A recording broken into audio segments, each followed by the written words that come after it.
Do you suddenly find yourself homeschooling for the first time? Let's have a look. Hi, I'm Rachel Heise, the other half of HeiseSays, and welcome to another episode. So for those of you who don't know me, I am Florrie's wife, and together we have 4 kids under 7 and under, and we've got number 5 on its way. I'll show you belly shot.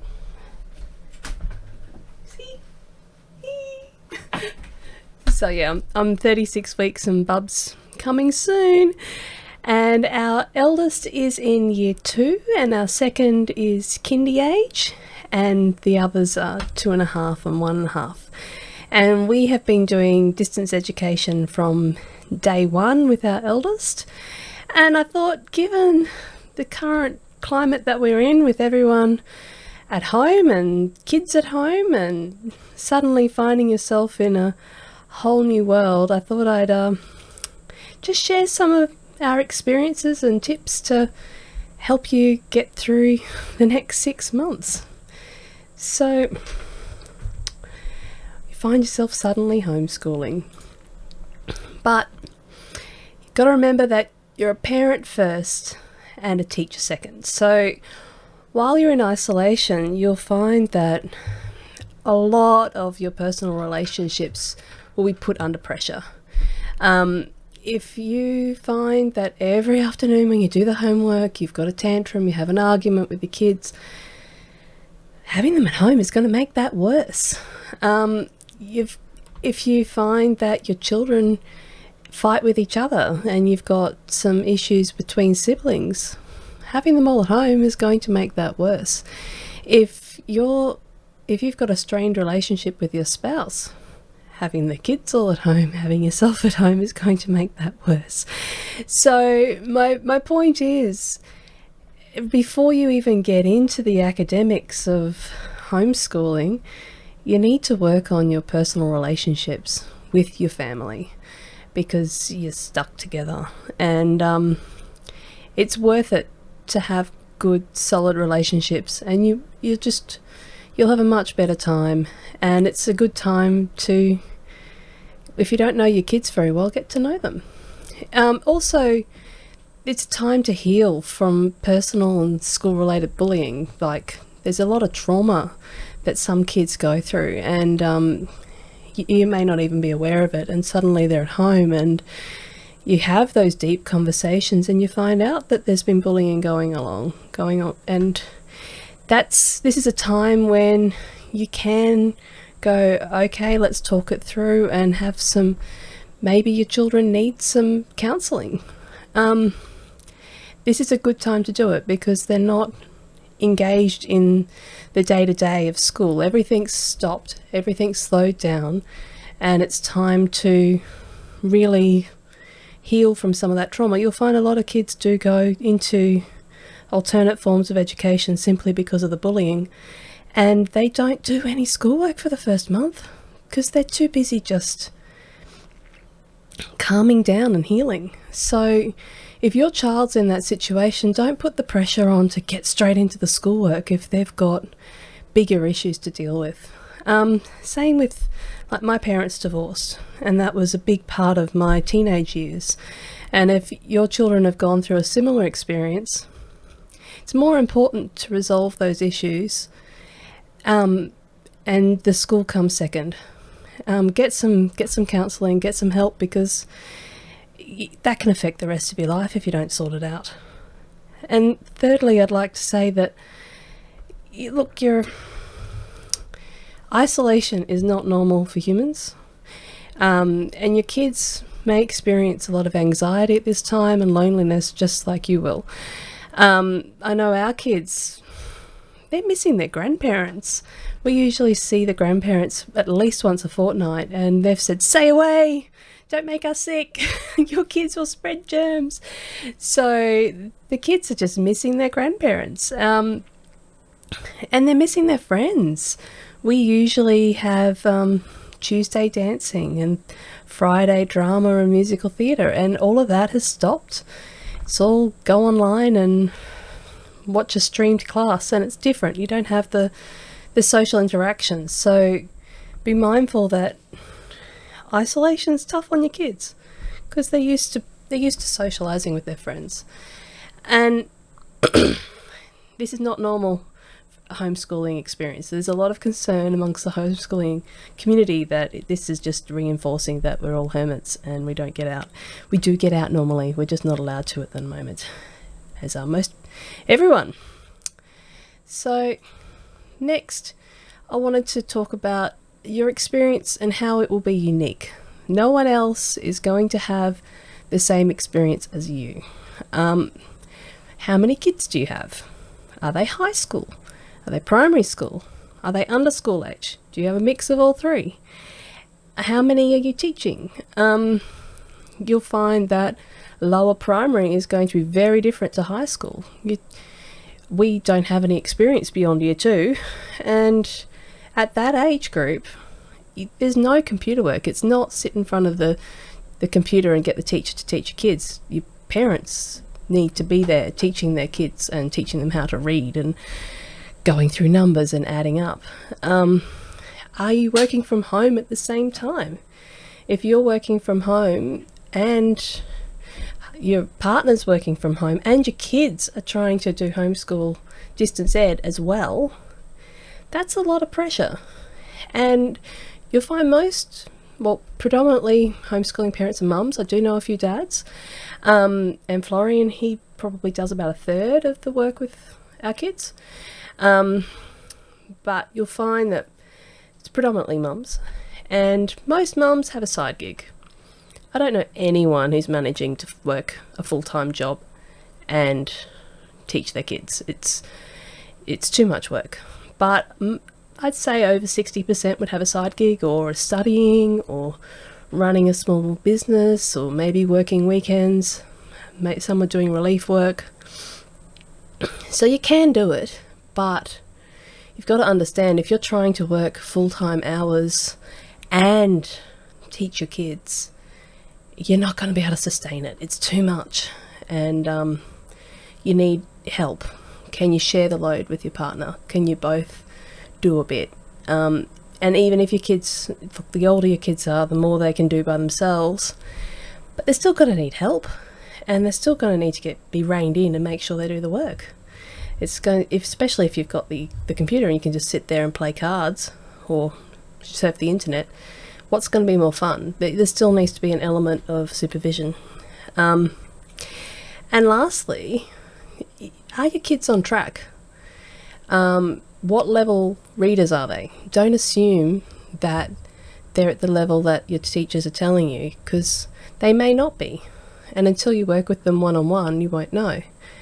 What's their understanding of maths like? Do they have gaps in their basic knowledge? You'll find that often kids, when they hit higher levels of primary school, lower levels of high school, they'll suddenly have a lot of trouble with maths. And it's not so much that they're not capable, it's they've missed early fundamental things, like maybe they don't understand place value. And if you find gaps, you'll need to go backwards, cover the basics again, and then move forward. But I have found the difference between a great school day and a horrible school day is being organised. Being organised helps me to stay calm. It helps me to stay focused. It also helps the kids know what they've got on. You'll find going from the school system to being at home, your kids are transitioning from having external pushing to internal motivation, and that's a big jump. You've got to understand this doesn't typically come naturally. It's something that often you learn later, or you pick up at uni, but this model of teaching, it's much earlier. So this is an example of what I do every week. Every week I've got a schedule.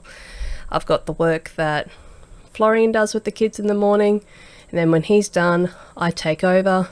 I also, week to week, I've got different things on that are on my to-do list, appointments, different things that I have to get done, and then the stuff for the kids.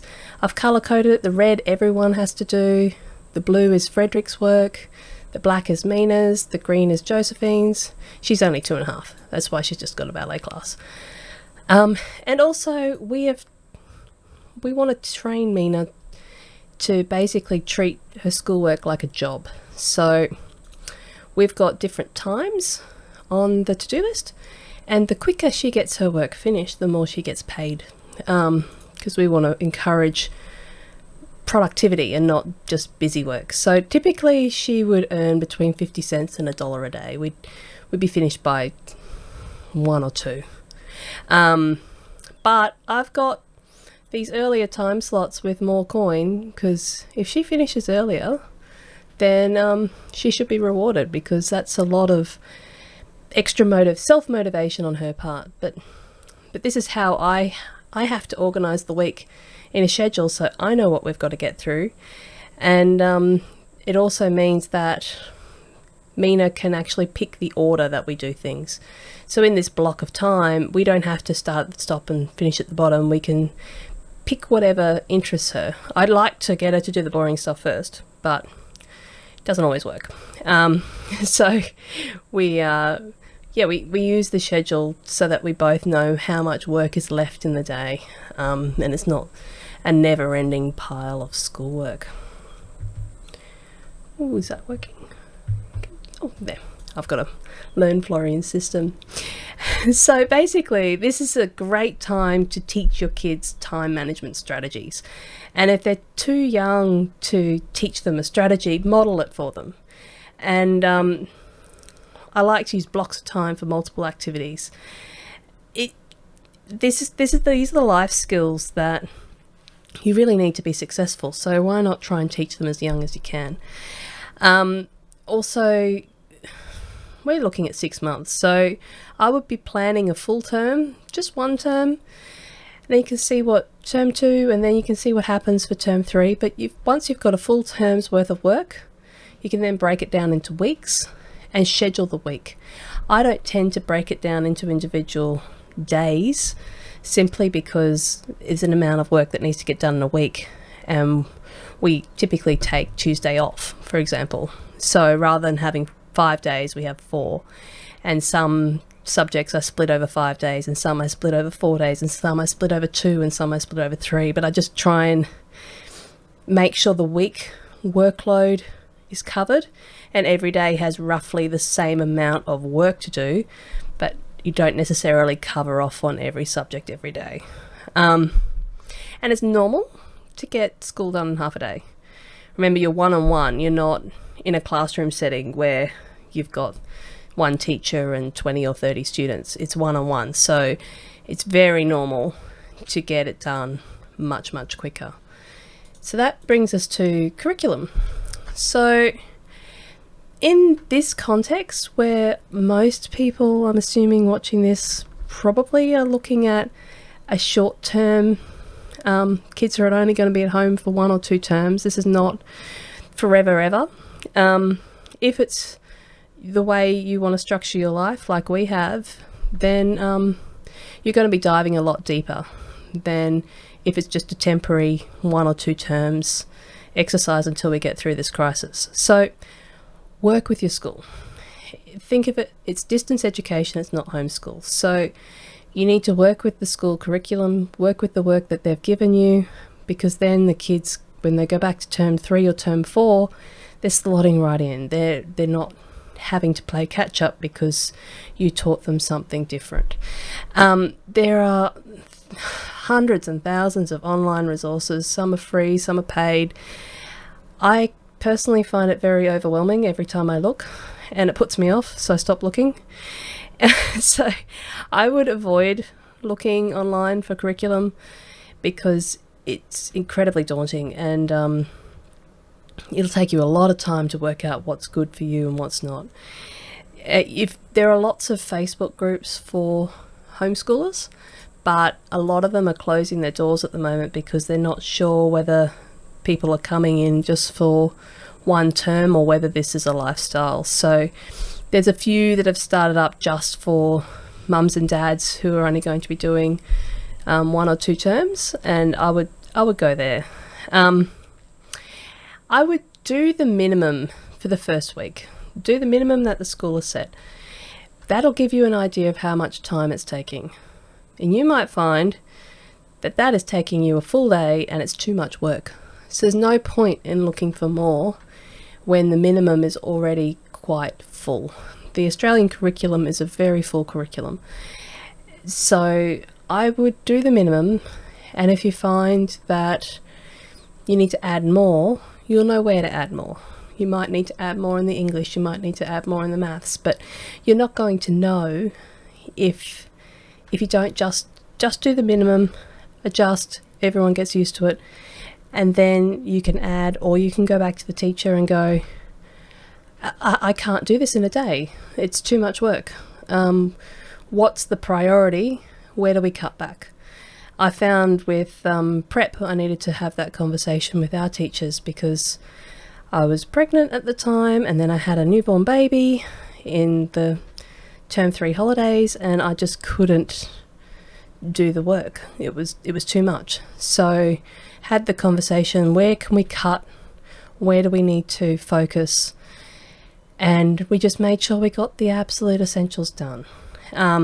This time around, with Bub being due just after Easter, we actually started our school year early, and we've pushed pretty hard to get ahead, and we will probably be taking a 3 or 4 week Easter holiday starting when baby arrives, rather than sticking to the school term. So that's what we're doing, but your life will dictate that. And break it up. It can get really tedious when everything is just workbooks. So for example, with maths, I went out and I bought dice. Like, you can probably see, can you see? But these aren't ordinary dice, these are dice from Dungeons and Dragons. So this one's a 20-sided dice, and we've got a 10-sided dice, a 12-sided dice. So these are great. I just get Mina to roll them out on the table. She's year 2, so we write down all the numbers that you'll roll, and it's probably like 10 dice, and then she's got to add up what that goes to, and then she gets me to roll, and I've got to add up, and then she loves it because she's really lucky, and she tends to get larger numbers than me all the time. So it's a nice way of turning maths into a game. You can also get dice that have plus and minus and multiply, so for older kids you can actually randomize equations, but we're just in addition at the moment. I pour out the buttons. This is a jar of buttons, and the little ones, Frederick counts them, he's up to that. Josephine will parrot, so I'll say 1 and then she'll say 1 because she's little, and then Mina will count in 2s, and they get me to count in 3s. So counting buttons is a great way to lead into multiplication. So you're getting them to learn their multiplication tables without them even realizing that they're doing it. It's a game. I set the stopwatch for 1 minute, and they get 2 or 3 goes to see how high they can get. And yeah, it's just games like this can make it a lot more fun than sitting down and doing workbooks. Same with writing. Sometimes kids can go, you need to write a story, and they're like, about what? Why? So I tend to get Mina to draw a picture. So I set the stopwatch, and she's got 2 minutes to draw a picture. And then I set the stopwatch for 5 minutes, and she's got 5 minutes to write a story about the picture she's just drawn. So the picture informs the story and gives them a way of brainstorming and mind mapping before they start to write. Older kids, obviously, they can brainstorm and mind map. And with that, encourage them to do a second draft. But the draft shouldn't be focusing on your grammar and spelling. Focus more on the structure and the content and is the writing emotive and all those bigger picture things rather than spelling. They'll all grow up and have spell checkers. I can't spell to save myself, so I don't really see it as the first thing to check when with their creative writing. We do spelling practice, and we do a lot of reading. We do workbooks. We have maths workbooks, an English workbook, handwriting workbook.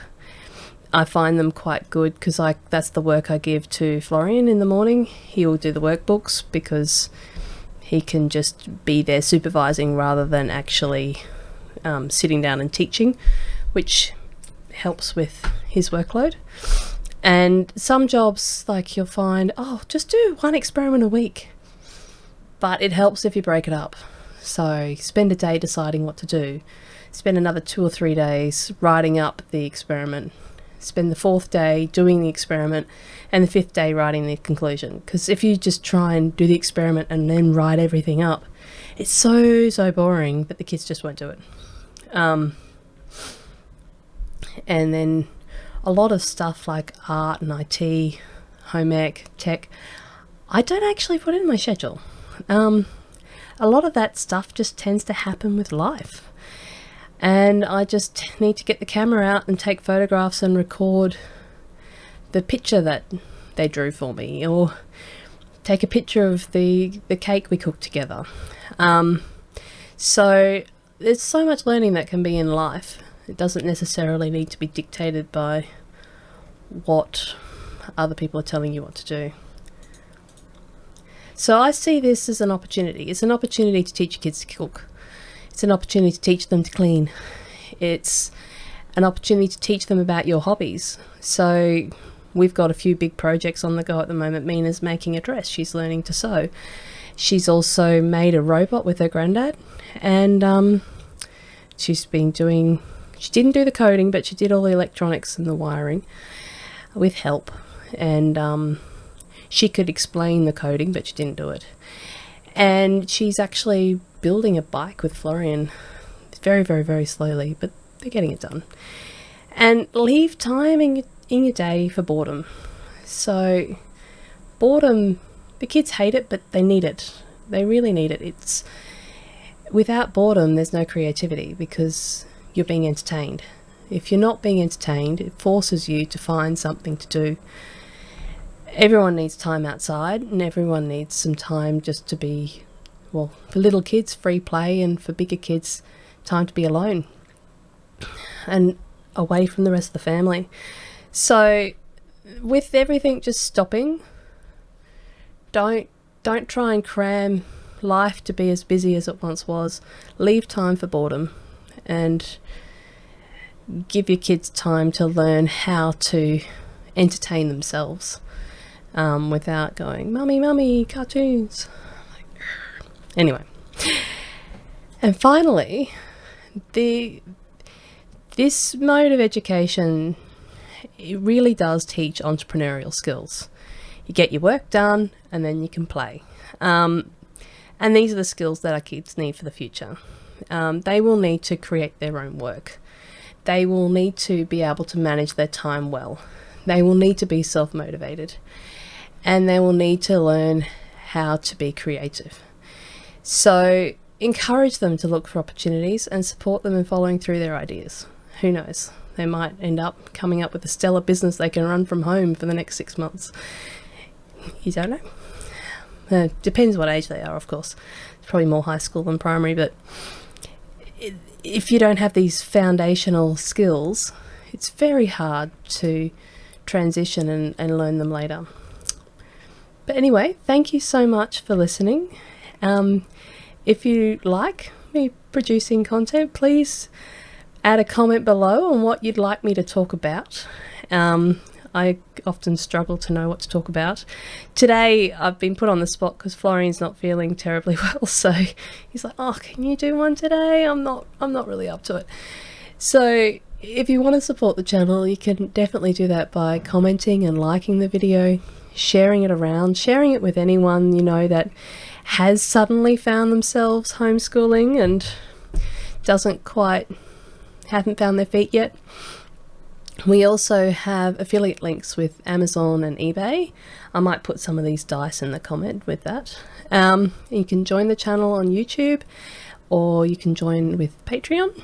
And we have merchandise. I made those pocket squares on my lovely sewing machine, so they're on our website, and I think Florian's organised some cups through YouTube. But anyway, thank you so much for listening and sticking through to the end, and we'll see you next time.